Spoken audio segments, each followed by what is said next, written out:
editing, recording to playback. Everything you need in video production. New software at no additional charge with unlimited upgrades. Creativity I want.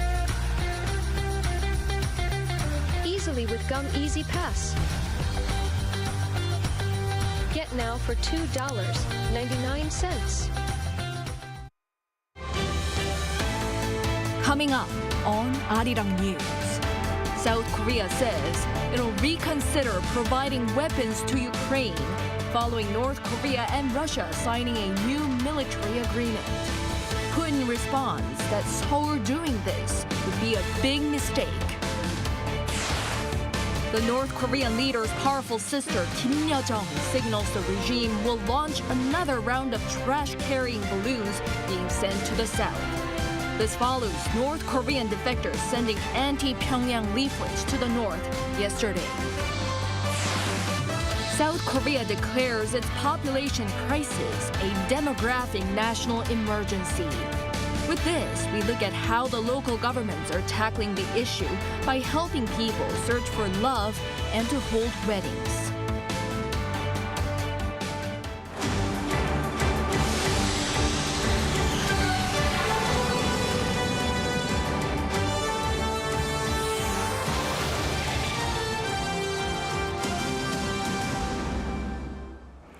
Good evening. It's 9 p.m. here in Seoul. Thank you for joining us on Arirang News. I'm Ji-young. We start with South Korea's presidential office saying it'll reconsider providing weapons to Ukraine in response to the recent North Korea-Russia military assistance agreement. Our correspondent Oh Soo-young leads us off. South Korea's measures to potentially send weapon support to Ukraine will depend on Russia's attitude. That's according to President Yoon Suk-yeol's office Friday, a day after Seoul announced it will reconsider its policy of sending non-lethal aid to Kyiv as North Korea and Russia signed a treaty on military and economic cooperation. Yoon's office said a variety of measures could be considered for supporting Ukraine with weapons, with specific measures to be reviewed depending on how the Kremlin responds to Seoul's position on recent developments. National Security Advisor Chang Ho-jin on Thursday delivered the South Korean government's stance after North Korean leader Kim Jong-un and Russian President Vladimir Putin agreed they would provide one another with military and other assistance in the event of aggression, with all means at disposal without delay. Condemning the pact, Chang says he sees any form of cooperation that provides direct or indirect support towards building up North Korea's military as a violation of United Nations Security Council sanctions. Especially as a permanent member of the UN Security Council that led sanctions against North Korea, Russia's violation of its resolutions by supporting North Korea threatens our security and will inevitably harm Seoul-Moscow relations. Since the outbreak of the war in Ukraine in 2022, South Korea has maintained a policy of providing only humanitarian aid and non-lethal military supplies to Ukraine. Chang says the government will now reconsider that policy. Seoul also plans to strengthen its sanctions regime, targeting 243 new subjects, including 4 Russian ships, 5 organizations, and 8 North Korean individuals involved in weapons and oil exchanges between the two sides. Chang said the measures were decided after a review of Pyongyang and Moscow's Comprehensive Strategic Partnership Pact released on Thursday morning, but noted all specific details had not yet fully been grasped. While the North Korean leader declared the treaty raises their partnership to an alliance, the Russian president's more subdued remarks suggest otherwise. The treaty's controversial Article 4 on mutual assistance refers to their respective domestic laws and Article 51 of the UN Charter that recognizes a state's right to self-defense. This suggests the current pact may not trigger an immediate allied intervention as a mutual defense treaty would, according to a senior official. In any case, Seoul says it will firmly respond to any actions that threaten its national security and further reinforce the South Korea-US alliance and their trilateral cooperation with Japan to neutralize North Korea's nuclear missile threats. Meanwhile, the US State Department on Thursday said it welcomes any support to Ukraine in fighting Russia's aggression, but the question of supplying weapons is each country's decision to make. Washington also expressed deep concern over Putin's threat to supply Pyongyang with weapons as a response to support for Kyiv, warning that such a move would destabilize the Korean peninsula. Oh Soo-young, Arirang News. This afternoon, Seoul's foreign ministry called in a senior Russian official to protest against the new defense pact between North Korea and Russia. First Vice Foreign Minister Kim Hong-kyun called in Georgy Zinoviev, the Russian ambassador to South Korea, to explain the government's stance on the matter. He emphasized that the military assistance agreement between Russia and North Korea could worsen Seoul-Moscow diplomatic relations and called on Russia to act responsibly. Meanwhile, Russia's Vladimir Putin claims any shipment of lethal weapons to Ukraine by South Korea would be, quote, a big mistake. Our Choe Ryong covers his remarks. Russian President Vladimir Putin has warned that it will be a very big mistake if South Korea provides lethal weapons to Ukraine and that Russia will respond if it does. According to TASS and Sputnik news agencies, President Putin made this statement during a press conference in Hanoi, Vietnam on Thursday as he concluded his tour of North Korea and Vietnam. On the same day, South Korea's presidential office said it would reconsider the issue of providing weapons to Ukraine, criticizing the treaty and the comprehensive strategic partnership signed between North Korea and Russia. So far, the South Korean government has maintained a principle of not supplying lethal weapons to Ukraine. Regarding the North and Russia signing the treaty, Putin said there's nothing new compared to the one signed in the 1960s and that South Korea does not need to worry as the military assistance only applies when either one is attacked. Putin also mentioned that Moscow has not asked Pyongyang for any support for a special military operation in Ukraine. However, he added that Russia is currently monitoring the situation as Ukraine's attacks on the border area of Belgorod with Western long-range weapons are considered an invasion. He also said that Moscow does not rule out providing Pyongyang with high-precision weapons in response to Western countries providing weapons to Ukraine. The Russian president said that while the crisis on the Korean peninsula is heating up, he hopes the treaty with North Korea and Russia will have some deterrent effect. Choe Ryong, Arirang News. The North Korean leader's powerful sister, Kimy Jong, signals the regime will launch another round of trash-carrying balloons being sent to the south. This follows North Korean defectors sending anti-Pyongyang leaflets to the north yesterday. Meanwhile, troops from North Korea have crossed the inter-Korean border yet again. Our defense correspondent Kimy Jong reports. North Korea has hinted at sending another round of trash-carrying balloons to the south in response to the delivery of anti-Pyongyang leaflets by North Korean defectors the day before. In a statement released by the regime's Korean Central News Agency on Friday, North Korean leader Sister Kimy Jong noted that dirty toilet paper and other items were sent over the border to the north. She said that the North Korean defectors group in South Korea has done something it was told not to do, warning that things that don't need to be done will happen. On Thursday night, Fighters for a Free North Korea, an activist group comprised of North Korean defectors, sent 20 large balloons carrying anti-Pyongyang leaflets, USB drives containing South Korean drama and music, as well as $1 bills across the border. The head of the group said the deliveries would continue until North Korean leader Kim Jong-un apologizes for sending filth balloons to the south. North Korea recently launched around 1,000 balloons across the border in retaliation to the sending of anti-Pyongyang leaflets. Tensions near the inter-Korean border continue to intensify as troops from North Korea once again intruded over the military demarcation line. According to South Korea's Joint Chiefs of Staff on Friday, several soldiers from the north crossed the border at around 11 a.m. the day before. They immediately returned north after the South Korean military fired warning shots and aired warning messages. It's already the third crossing this month, with a similar intrusion on Tuesday and another around 2 weeks ago, when 20 to 30 troops appeared to get lost while digging soil and clearing wasteland in the DMZ.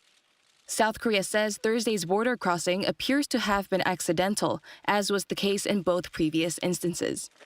Kimy Jong, Arirang News. Foreign Minister Choe Ryong led a high-level debate within the UN Security Council, urging for stronger council action against evolving threats in cyberspace. Lee Seung-jae has more. The UN Security Council on Thursday convened an official meeting on cybersecurity, as North Korea has been relying on illicit cyber activities to evade UNSC sanctions and generate revenue to fund its nuclear and missile programs. The meeting is seen as being significant given rising tensions on the Korean Peninsula, marking the first official UNSC meeting on the issue since June 2021. South Korean Foreign Minister Choe Ryong presided over the meeting as the Council's rotating president. There, he said the Council must confront real and present cybersecurity threats head-on, while stressing the UNSC's role in the fight. The linkage of cyber threats and international peace and security is evident, and the Security Council has a key role to play in addressing cyber threats to fulfill its primary responsibility for maintenance of international peace and security. Choe said the cybersecurity threat posed by North Korea is nothing new, noting that the regime systematically evades sanctions adopted by the UNSC and challenges international non-proliferation through its illicit activities. The minister cited a report of the expert panel of the Security Council's North Korea Sanctions Committee, which found that North Korea has procured 40% of the funds for the development of weapons of mass destruction through illegal cyber activities. For the UNSC to tackle cyber threats, Choe put forward a three-step approach of diagnosis, prescription, and treatment to respond to cybersecurity-related issues. South Korea, the United States, and Japan hosted an informal UNSC meeting in April on North Korea's evolving cyber threats. Lee Seung-jae, Arirang News.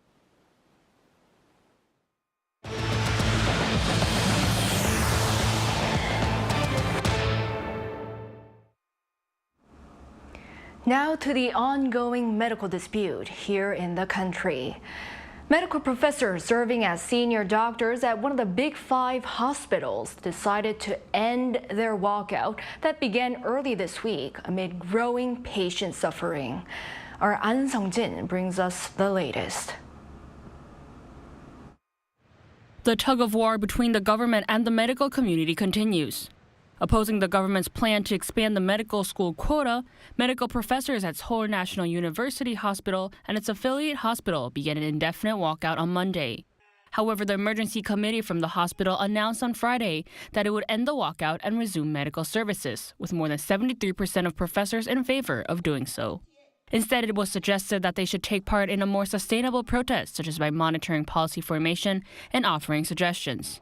However, the Emergency Committee of Medical Professors at Seongkyungwan University, which comprises of professors from Samsung Medical Center, will hold a meeting on Tuesday next week to discuss whether to suspend medical services indefinitely. Meanwhile, with the drop in medical services, which has lasted for months, patients are growing more and more concerned. The Korea Alliance of Patients Organization and Union of Korea Breast Cancer Patients are set to hold a rally at the beginning of July calling for the withdrawal of doctors' collective action, as well as the creation of preventive laws for medical service suspension and walkouts. This may become the largest rally involving patients, with more than 1,000 people expected to gather outside Posinggakbeol Pavilion in central Seoul. The Korean Health and Medical Workers Union also announced that if medical services are not normalized by the end of this month, they will launch an all-out protest. The union plans to hold a joint meeting with the board members of more than 200 medical institutions nationwide on the 27th to discuss further measures to resolve the medical dispute. It stated that healthcare workers had endured enough and is urging the government and the medical community to engage in proactive dialogue. An Sung-jin, Arirang News. South Korea is struggling with the worst fertility rate despite having more budget to tackle the demographic crisis. In line with the central government's efforts to tackle this chronic issue, local governments have their own measures to encourage young people to find love and get married. Our Kim Bo-kyung shows us more. A demographic national emergency. Those are the words President Yoon Suk-yeol used recently to describe South Korea's low birth rate crisis. Despite the government's astronomical budget to tackle the low birth rate, the total fertility rate, the average number of expected births from a woman in her lifetime, dropped to an all-time low of 0.72 in 2023. Along with the central government's efforts to encourage people to start families, local governments too are making all-out efforts, coming up with their own ways of addressing the birth rate in their regions. One of them is Hyeongnam City, whose own mayor has become a matchmaker. Dubbed Solomon's Choice, a mass blind date program is being hosted by the city's government to help young people meet each other in a more natural way. Even if young people are even considering marrying, they are too busy working and cannot actively seek chances to go out to find love.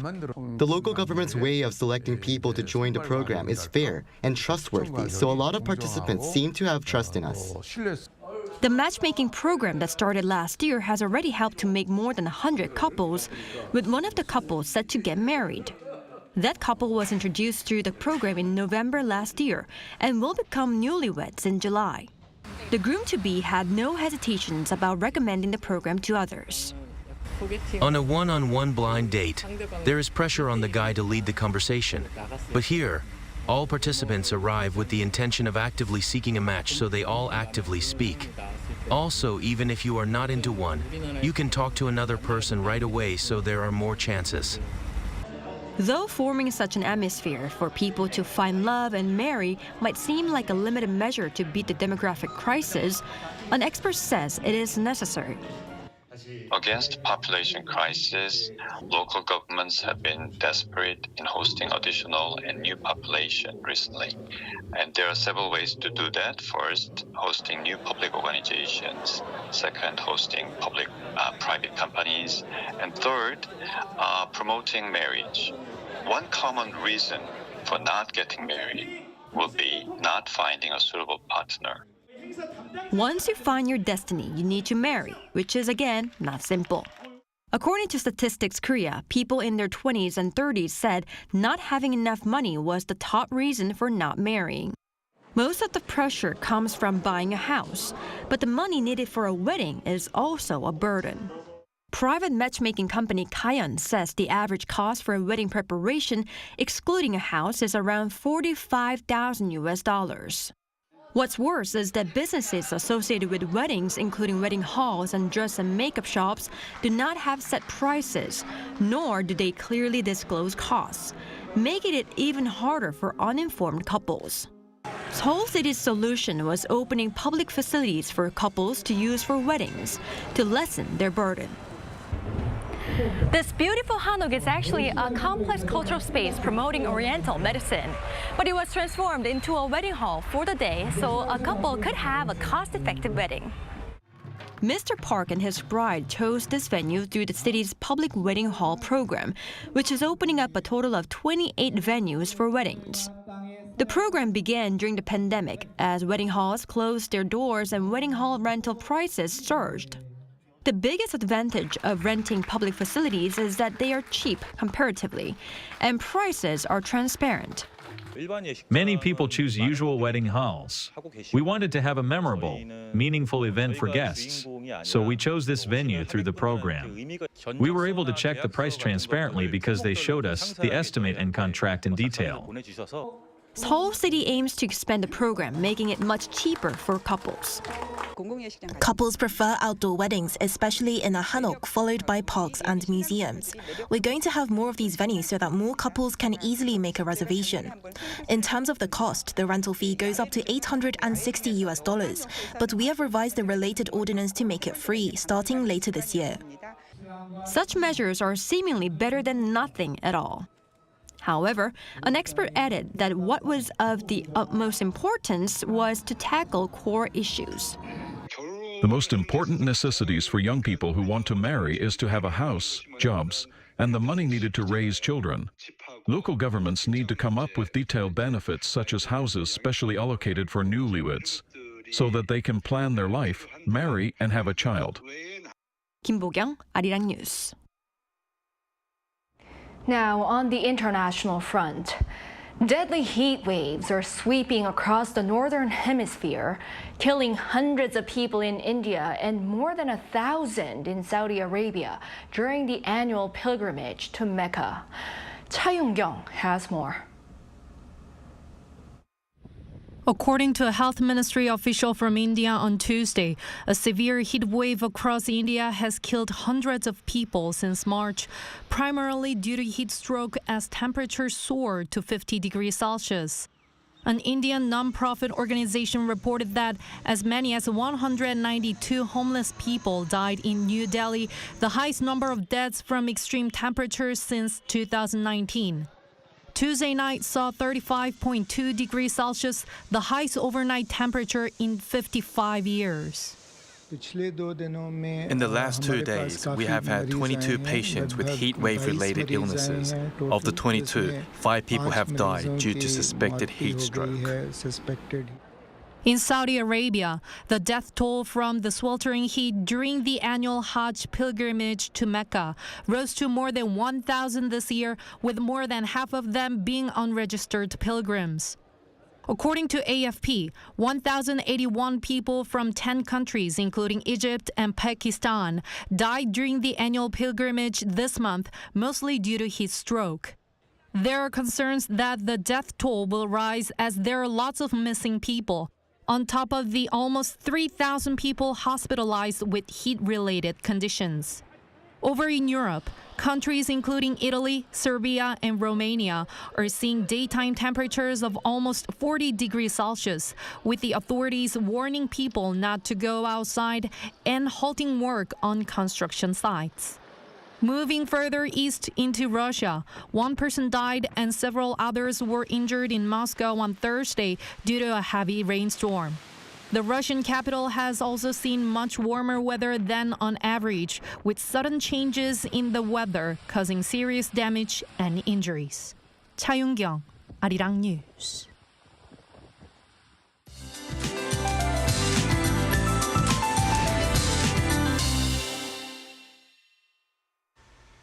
The heat wave of 30 degrees Celsius or higher is continuing across the country.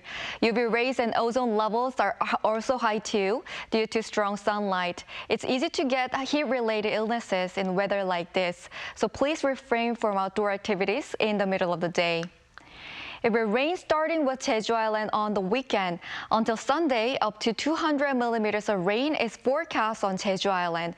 The southern coast will have about 150 millimeters.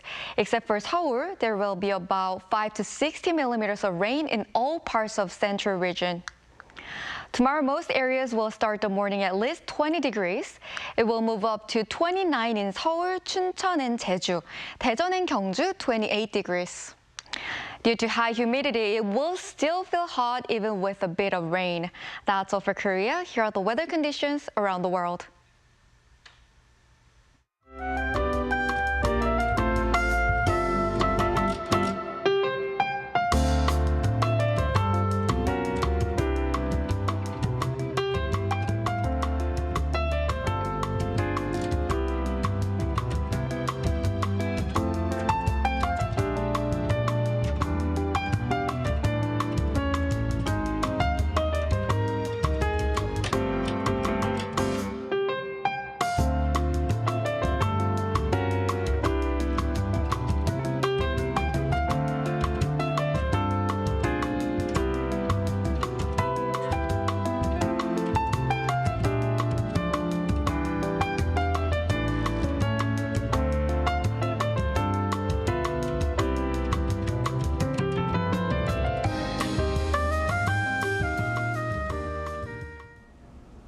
Well, that is all for this newscast tonight.